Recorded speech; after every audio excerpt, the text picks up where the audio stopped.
देशभरातल्या बातम्यांचा जरा वेगवान आढावा घेऊया महाराष्ट्र लाईव्ह मधून।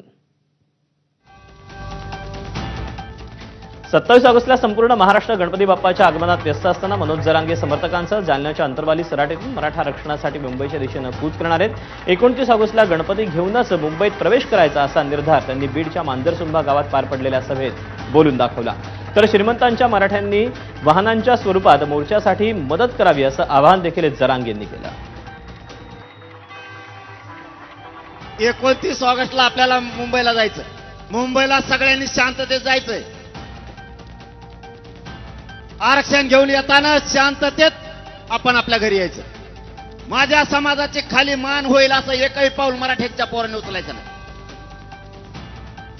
कोणी दगडफेक करायची नाही, कोणी जाळपोळ करायची नाही। बीडच्या सभेत डीजे वाजवणाऱ्यांवर निर्बंध घालणाऱ्या पोलिसांवर मनोज जरांगे यांनी जोरदार आगपाखड केली।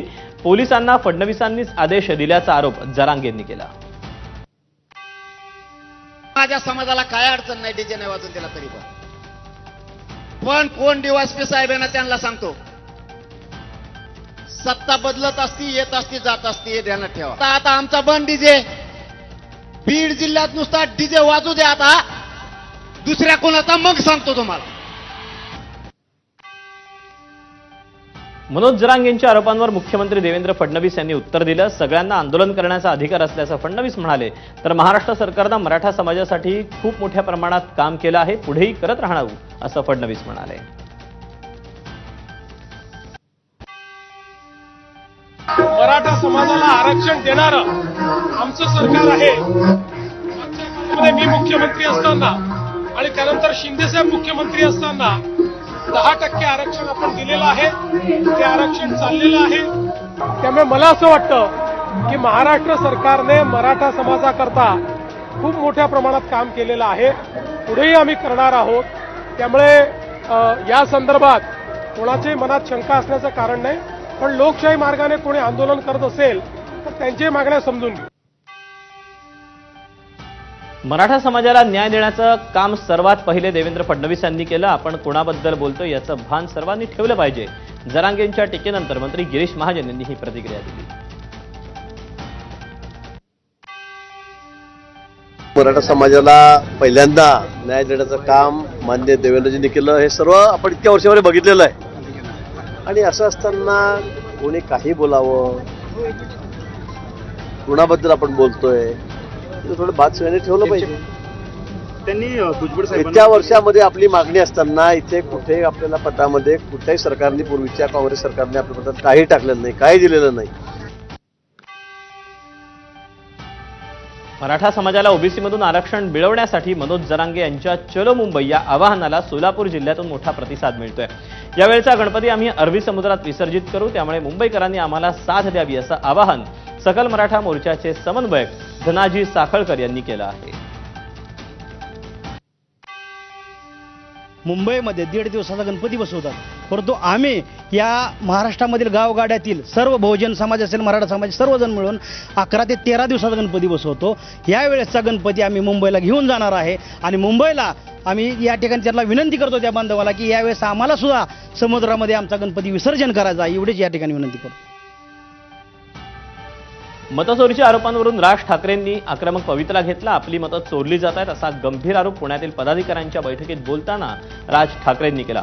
मतचोरीच्या आरोपांची चौकशी झाली पाहिजे, चौकशी झाली तर 10 ते 12 वर्षांचा खेळ उघडा पडेल असं भाकीतही राज ठाकरेंनी वर्तवलं। मी त्याच वेळेला सांगत होतो या लोकांना, लोकसभेला तुम्ही निवडणुकीवरती बहिष्कार टाका, ही जागतिक बातमी होईल। आता ते राहुल गांधींनी सगळं बाहेर काढलं परत प्रकरण। मतांमध्ये गडबड आहे, आपली मतं चोरली जात आहेत, पलटी आत्मे टाकली जात आहेत आणि तुम्हाला सतत पराभवाला सामोरं जावं लागतंय। मतचोरीच्या आरोपांवरून उद्धव ठाकरेंनी देखील सावधगिरी बाळगण्याचा सल्ला दिला। तर यावेळी घरोघरी जाऊन मतदारांची तपासणी करण्याच्या सूचना उद्धव ठाकरेंनी आपल्या कार्यकर्त्यांना दिल्या आहेत। एका माणसाला एकच मत आहे की नाही बघा, कारण नाहीतर निवडणुकीच्या दिवशी जे मतदार आपल्यामध्ये नाही आहेत त्यांच्या नावाने सुद्धा बोगस मतदान होतं। काही काही ठिकाणी दुबार तिबार मतदान होतं। 40-42 लाख मतदार आपल्या महाराष्ट्रात वाढवले गेले, घुसवले गेले. हे घुसलेले कोण आहेत ते बघा आणि त्यांना मतदान करू देऊ नका. राज ठाकरेंच्या वक्तव्याचं खासदार संजय राऊतांनी समर्थन केलं. राज ठाकरेंनी याआधी देखील हा सवाल उपस्थित केला. जगातल्या हुकुमशहांप्रमाणे नरेंद्र मोदी हे मतचोरी करून सत्तेत आलेत असा आरोप खासदार राऊतांनी केला.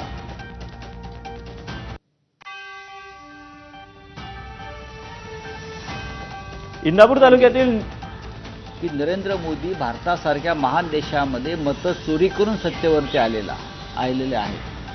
पाकिस्तानमधले लष्करशहा ज्या प्रकारे निवडणुका जिंकतात त्याच पद्धतीने नरेंद्र मोदी आणि अमित शहा यांनी या देशामध्ये निवडणुका जिंकल्या. इंदापूर तालुक्यातील निरनिमगामध्ये 200 पेक्षा अधिक बोगस मतदार असल्याचा दावा गावचे सरपंच प्रताप सर्जेराव पाटील यांनी केला. तर इंदापूर तालुक्यात एकूण 17,000हून अधिक बोगस मतदार असल्याचंही त्यांनी म्हटलं. या बोगस मतदारांनी लोकसभा आणि विधानसभा निवडणुकांमध्ये मतदान केल्याचा आरोप सरपंचांनी केला असून त्यांनी याबाबत उच्च न्यायालयात याचिका दाखल केली आहे. मुख्यमंत्री माझी लाडकी बहीण योजनेचा गैरफायदा उठवणाऱ्यांविरोधात सरकारनं राबवलेल्या शोध मोहिमेमध्ये एकनाथ शिंदे आणि अजित पवार या दोन्ही उपमुख्यमंत्री तसंच काही ज्येष्ठ मंत्र्यांच्या जिल्ह्यात सर्वाधिक बोगस लाभार्थी आढळून आलेत. त्यामुळे राज्यभरातील सर्व पात्र लाडक्या बहिणींची पुन्हा ई-केवायसी पद्धतीनं पडताळणी करण्याचा निर्णय सरकारनं घेतला आहे.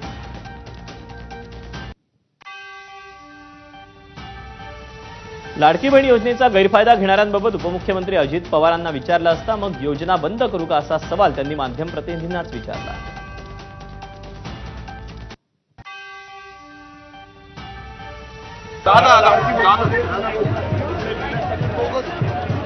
योजनेचा लाभार्थी घेतोय दादा, सगळ्यात जास्त रिपोर्ट आले ना.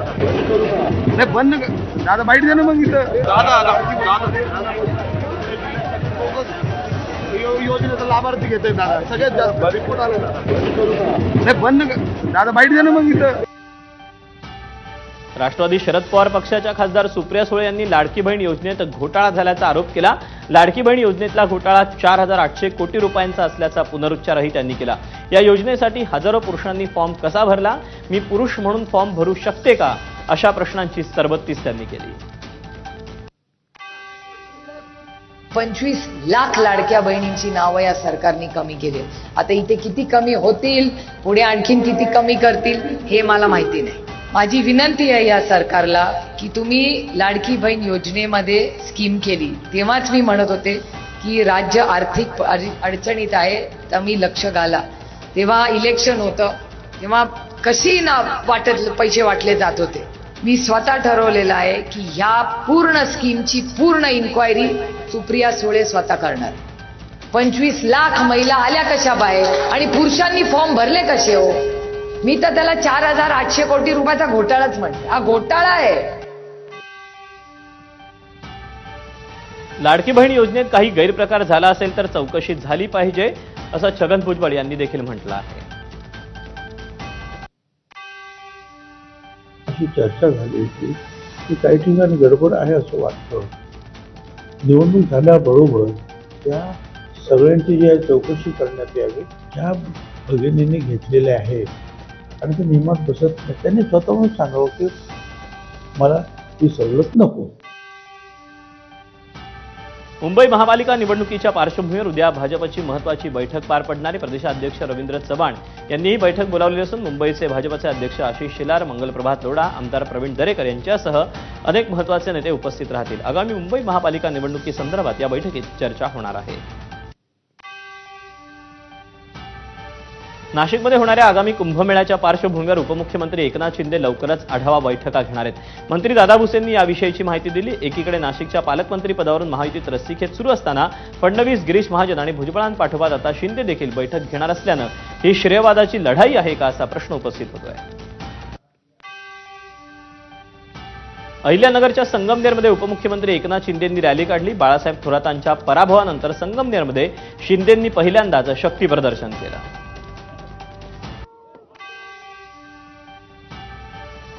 आदित्य ठाकरे यांनी धारावीमध्ये कोळीवाड्याला भेट देऊन धारावी कोळीवाड्यातील नागरिकांशी संवाद साधला. लढा आपल्या मुंबईचा या उपक्रमांतर्गत त्यांनी धारावीकरांची भेट घेतली.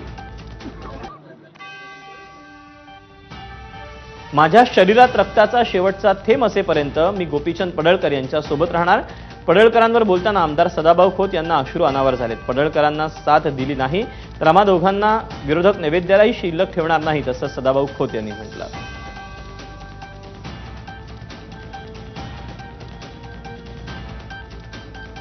आम्ही आक्रमक नाही बोललो तर हे आम्हाला नेवताला सुद्धा शिल्लक ठेवणार नाही. तुम्हाला सांगतो, नेवताला सुद्धा मी तुम्हाला सांगतो, माझा रक्ताचा शेवटचा थेंब आहे. तो प्रेम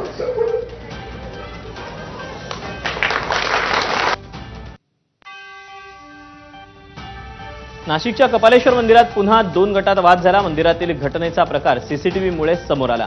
यापूर्वीही मंदिरात दानपेटीवरून वाद झाला होता, तर कपालेश्वर मंदिर परिसरात 2 परिवारात तुंबळ हाणामारी झाल्याची प्राथमिक माहिती आहे. दानपेटीचा ताबा घेण्यावरून ही हाणामारी झाल्याची चर्चा आहे. शिर्डीच्या साईबाबा संस्थांना लाडू प्रसाद विक्री दरात 50% वाढ केली. 20 रुपयांचे लाडू आता 30 रुपयांना मिळणार आहेत. या दरवाढीमुळे साई भक्तांमध्ये नाराजीचा सूर आहे. साई दर्शनानंतर भाविकांना मोफत वाटल्या जाणाऱ्या बुंदी प्रसादातील तोटा भरून काढण्याच्या हेतूनं साई संस्थांना ही दरवाढ केल्याचं बोललं जात आहे.